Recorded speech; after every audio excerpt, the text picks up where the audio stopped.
Imagine a queen so foul, so corrupted, that she never bathed. A ruler whose scent was one of decay. Imagine that when she met her end, her body was instantly consumed from the inside out by a swarm of ravenous worms, a divine judgment made flesh.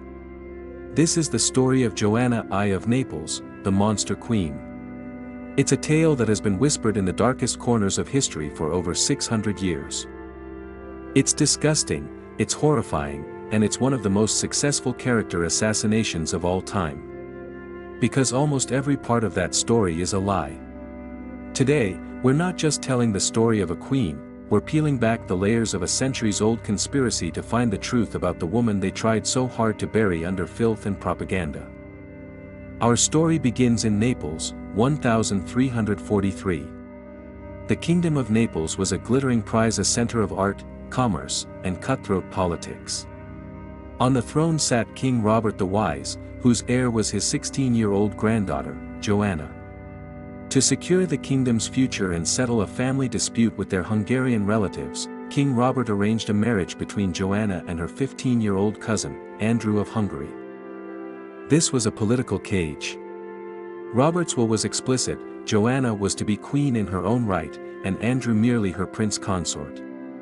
From the moment King Robert died, this created an explosive tension.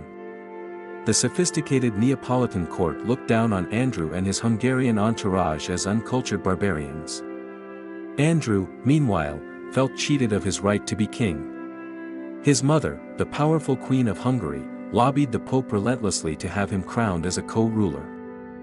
Joanna, a teenager, was trapped between a court that despised her husband and a husband who coveted her power. The stage was set for disaster.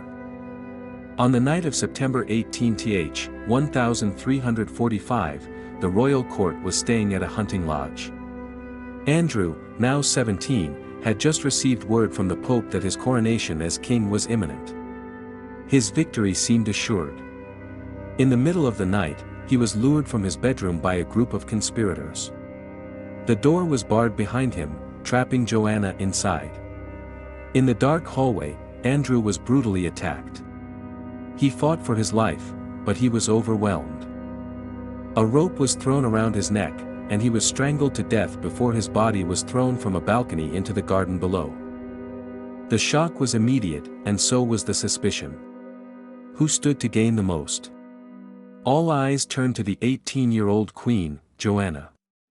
Was she a grieving widow or a cold-blooded killer? Her cousins were also prime suspects, as they had their own claims to the throne and a known hatred for Andrew. The murder wasn't just a crime, it was a political earthquake. It gave Andrew's brother, King Louis I of Hungary, the perfect excuse to do what he had always wanted: invade Naples, claim the kingdom, and avenge his brother. With the threat of a Hungarian invasion looming, Joanna fled Naples for the safety of Avignon, France, the seat of the papacy. King Louis of Hungary marched into Naples, executing suspected conspirators and publicly accusing Joanna of regicide. She was now not only a queen in exile but the most famous murder suspect in Europe. In 1348, Joanna stood trial before the Pope and his cardinals. The case against her seemed damning. But Joanna was intelligent and eloquent. She argued that she had no power over the plotters and that her young age made her a pawn, not a mastermind. Her lawyers even suggested that if she was involved, she must have been bewitched. Incredibly, the Pope acquitted her. This was a political move. The Pope needed Joanna as an ally and feared growing Hungarian power. To seal the deal, Joanna sold the city of Avignon to the Pope, securing her freedom and his powerful protection.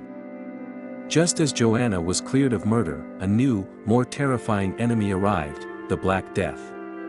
The plague swept across Europe, and the population of Naples was cut in half. While King Louis of Hungary was occupying her kingdom, his own army began to fall victim to the pandemic. The plague did what Joanna's armies could not: it forced the Hungarians to retreat. Joanna, having survived a trial for her life, now survived the deadliest pandemic in human history. She returned to a devastated Naples in 1348 and began to rebuild. But Louis of Hungary wasn't finished. He invaded again, and for several more years, southern Italy was a war zone. Joanna proved to be a remarkably resilient leader, commanding armies and engaging in diplomacy to reclaim her throne. Finally, in 1352, a treaty was signed. The long, bloody war was over. Joanna had faced down murder accusations, a foreign invasion, and a plague, and she had won. With the wars behind her, Joanna began a reign that would last for 3 more decades. This is where the myth of her as a depraved monster completely falls apart.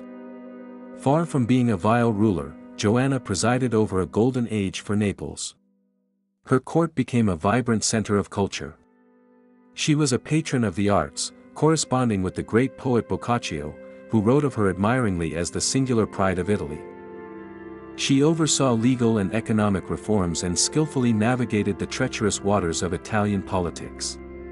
She remarried 3 times after Andrew, each a strategic alliance designed to bring stability to her kingdom. While her personal life was turbulent, her public rule was, by medieval standards, largely successful and competent. This was not the reign of a filthy monster. This was the reign of an intelligent monarch who held her own in a world dominated by violent men. Joanna's downfall had nothing to do with her first husband's murder. It came from a crisis that split all of Christendom, the Great Western Schism. In 1378, 2 men both claimed to be the rightful pope, one in Rome and one back in Avignon. Every ruler in Europe had to choose a side. Joanna, whose relationship with Avignon had saved her life, chose to support the Avignon Pope. This was a fatal mistake. The Roman Pope, Urban VI, saw her support for his rival as a deep betrayal. Furious, he excommunicated her, declared her a heretic, and officially deposed her as Queen of Naples. He then offered her kingdom to the one person he knew would be eager to take it, her ambitious cousin, Charles of Durazzo, who also happened to be the heir to the Hungarian throne. The Pope had just handed her deadliest enemy the legal justification to destroy her. Charles of Durazzo, a man Joanna had raised and even named as her heir, assembled a Hungarian army and marched on Naples. Now in her 50s, Joanna found her support base crumbling. Charles's forces quickly overran the kingdom. Joanna was besieged in her castle and, after a failed attempt to get relief from French allies, was forced to surrender. She was captured by her own cousin and adopted son. He had her imprisoned in the remote castle of Muro and offered her a choice: abdicate the throne, or face the consequences. For months, Joanna refused. She was the rightful queen and would not surrender her birthright to a traitor. Her defiance was brave, but it sealed her fate. Charles, needing to legitimize his rule, decided she had to die. In July 1382, 4 assassins entered Joanna's cell in the castle of Muro. There were no worms. There was only the brutal reality of a political execution. She was either strangled or smothered with pillows, a death that grimly mirrored the fate of her first husband nearly 40 years earlier. She was 56 years old. Her body was brought back to Naples and put on public display to prove that the queen was truly dead. She was denied a Christian burial in consecrated ground, a final humiliation from the Pope who had condemned her. She was unceremoniously dumped in an unmarked corner of the Church of Santa Chiara. The message was clear: this was not a queen, but a heretic. And it was here, in her violent death and dishonorable burial, that the myth-making began. So, where did the story of the queen who never bathed and was eaten by worms come from? It was a masterpiece of political propaganda, started by her Hungarian enemies and amplified by her conquerors. In the medieval world, physical cleanliness was often linked to spiritual purity. Accusing a female ruler of being unhygienic was a coded way of calling her morally corrupt, sexually promiscuous, and spiritually damned. The never-bathed story was a misogynistic attack on her character, designed to make her seem less than human. The eaten by worms part is even more sinister. It's a gruesome perversion of her fate. Since she was denied a proper burial, her enemies created a narrative of divine punishment. A normal body decomposes. But in their telling, her body was being devoured as a punishment for her sins. The worms were a metaphor for her corruption, a physical manifestation of her supposedly rotten soul. It was the ultimate fake news, a story so shocking that it completely overwrote the complex reality of her 40-year reign. So, who was the real Joanna I of Naples? Was she a teenage killer who got away with it?